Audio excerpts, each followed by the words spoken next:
What's up everybody, it's Comics Addiction coming at you with another video. And today we're doing a support video for Man from Beantown, 300 sub giveaway. I definitely want to congratulate him hitting 300 subs. You're on your way up, brother. Definitely hitting them quick. And showing some great books, man, just non-stop. I recently just subscribed about, I want to say 2 months ago.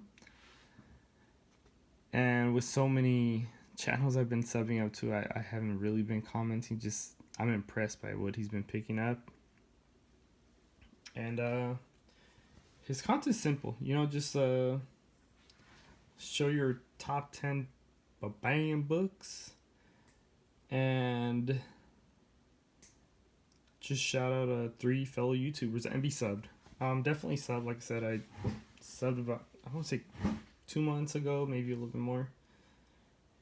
And so I'm going to be showing my top 10, of course. I already have this one right here, but my top 3 YouTubers, not even top, but just people that I want to give some shout outs to, and somebody that's under 100 subs, and I still don't know how. I wish he was over 100 already, just because of the quality of books and some amazing things he has shown. Is Tony Toth. I have no idea how he's still under 100. He's at finally like at 87, 88. For a while he was stuck at like 50, 70, 75. But come on guys, let's get him over 100. He's definitely deserving of it. He's showing some great stuff. He's just tells his stories of how he got the books. A hard-working person too. I know how early he works, and especially in the type of business he's in. Somebody else I want to shout out was After Comics. Awesome YouTuber, another guy that I definitely believe he deserves many more subscribers. He shows so many great books. He tells many interesting stories that you're just hooked. You're staring at the books, but at the same time you don't realize that you're looking at the books, but you're focused on the story he's telling. Great guy. Another one would be C. Woodard. Awesome person. Awesome YouTuber. He's part of the whole Comic Corps. I'm going to cheat. I'm going to give out 2 more shout outs, and that's Tim, the Canadian comic book hunter. He's always showing spec books, what might blow up, what might not. Just be careful what's going on out there. Don't get caught in the whole spec business, and then all of a sudden you're stuck with books you don't even care about. Yeah, that's another awesome YouTuber. And then the last one I'm going to cheat with is the No Face Chat, which is on, it includes Bub's Comics, Metarog, and DS. Those guys, if you want to know pick up some good knowledge on comics or about selling, what to look out for, certain eras of different books, those are the guys. Just watch them. No Face Chat on Mondays. And yeah, those are the main channels I'm gonna give a shout out to. I know I cheated by shouting out more than 3. And yeah, let's get started with the top 10. So this is number 1, the new Teen Titans. Number 2, the first appearance of Deathstroke right here. Really excited to pick this up. I just recently picked it up. I believe it's in the last haul I did. And it's a great, awesome book. Should be a really nice grade. Only, I don't know what the hell's going on with that little mark. My top 10 are not going to be as impressive as some of the rest of the fellow YouTubers. Have 2 kids. They wear some expensive clothing and expensive shoes, especially in California when cutting a child's hair. 2 kids haircuts with tip and everything is like $75. You tell me where else do they charge $75 for 2 haircuts? Sorry. Yeah, so the new Teen Titans number 2, the first appearance of Deathstroke. I got this beautiful Spider-Woman #1. I've had this for a while. It's a really, really clean, nice copy. And it's a great cover. It's a great book. You got the dark right here in the background with this light just shining on Spider-Woman with that red really popping out. The next one is another book that I think is definitely a contender to be graded just because of the shape of this book. Has one minor tick mark. But I've been thinking of getting it sent out just to take care of it. First appearance of Miles Morales, Ultimate Fallout, Spider-Man No More, issue #4. That's a great cover. I actually love the second print, but I have the first copy. It just happened to fall in my hands. It was cheap back then. It was like $6. Picked it up. We're gonna go with #4. I might tell a little story behind each one, so hopefully you guys are okay with that. #4 is a king size special. The Hulk Battles Inhumans #1. That is a great cover, beautiful cover. It's a Steranko cover, and man, that green on the Hulk just, I think it since the beginning of last year, I just fall in love with the character. The way he presents and covers is just amazing. I picked this up on one of the auctions from Comic Smurf from Caleb. Thanks a lot, brother. So, beautiful copy. #5. This book I picked up for like $1 or something like that. And just excited to have it because I kept on thinking I don't want to pay $200, $300, whatever the price is nowadays. And I found a really nice copy with no backing board, no nothing at I was excited to find it for $1. And that is Amazing Spider-Man #300. Now, don't get me wrong, it's not a 9.8, not a 9.0, it's probably like a 7.5, 8.0. Come on, $1. Be crazy not to pick that up. So that's #5. Now show #6.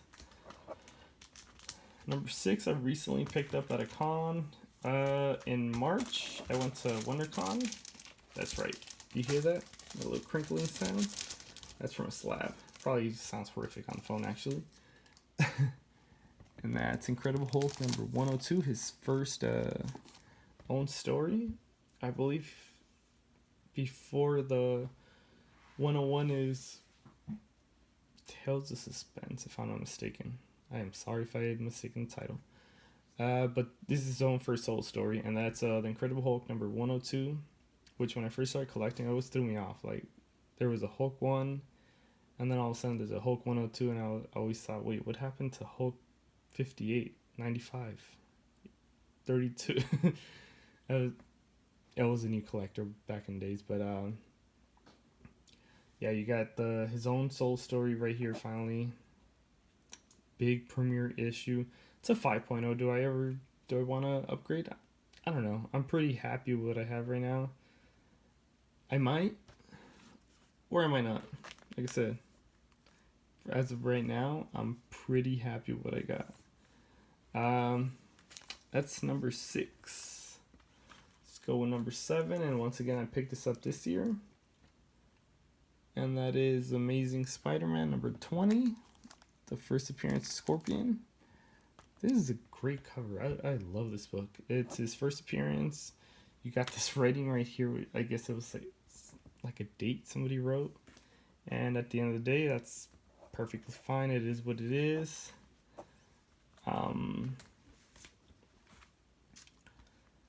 I believe the pinup page is missing, or the pinup cover of, I don't know who it is, Spider-Man or Scorpion. So it does not affect the story. The price is right. I was perfectly fine without having the pinup for now. I definitely want to pick up one with the pinup, but as of right now, the price is cheap enough. And I bought it at WonderCon from Jeff, the Golden Age Guru. Shout out to him. Awesome guy. He's really, he's a great guy. From when I got to meet him, talk to him, he still made enough time to talk to me because it was not WonderCon. Your Belinda. Those of you that went to Your Belinda, you guys know this. It was madness.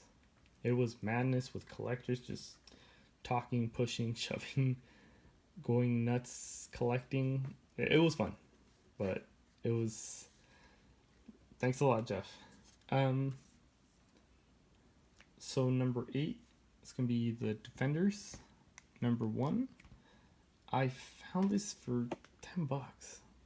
I couldn't say no. Definitely had some dings, but I was perfectly happy with this. This is the main issue for the Defenders. This is probably the more expensive one. Then you have number 1, number 10, and all that. But Marvel Feature number 1, that's the main one. Finally picked it up this year, and it got crossed off from my top 10. As you can tell, it's been read. It's been loved. Whoever opened it all the way and got creased right here, and that's perfectly fine. So that was number 8. Number 9, I got this a while back. I thought it was a cool cover. I put it in Mylar just because I wanted to put older books in Mylar. This is back in the days, and then I found out this is the first appearance of Rogue. King Size Annual The Avengers number 10. That's once again, I've to this day I still think it's a great cover. There's so much happening in that front cover, and just happy to find it. I found it for cheap. Hasn't blown up. I mean, it's only like $30-$35 near mint, around there. But happy to get it. Now this book that I'm about to show, it is no 9.8. It has some flaws. It's probably like a 9.4, 9.6 on a good day. And I think I paid like $60, and I thought to myself back then, man, I overpaid for this. And who knew? The book has officially gotten really expensive, over $100. And that's The Edge of Spider-Verse number 2, first appearance of Gwen Stacy. Or Spider-Gwen. I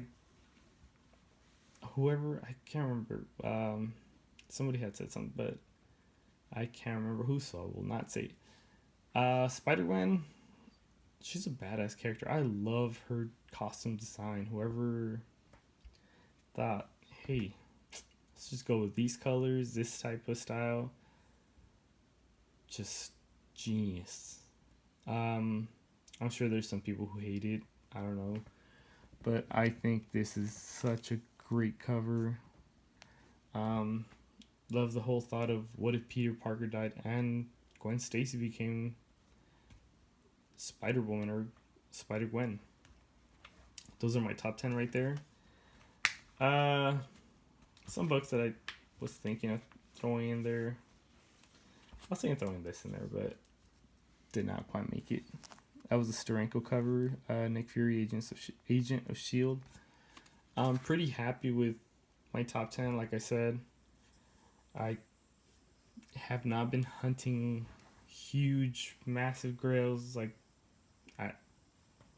I can't get X-Men 1, Amazing Fantasy 15. Definitely looking to get this year would be, what's the name of that book? Silver Surfer number 4. That is a book that I will be getting hopefully this year in a high grade, not a low grade. And yeah, that's going to be one of my top books to look for. But I'm definitely happy with what I got for top 10. This recent pickup right here. Spider-Man 300 for $1. Can't beat that. Excuse me. That's my video for Man from Beantown. And thanks a lot, man, for having this awesome giveaway. And once again, congrats on 300 subs. Hopefully you'll hit that 400 pretty soon. Till next time, man. Later.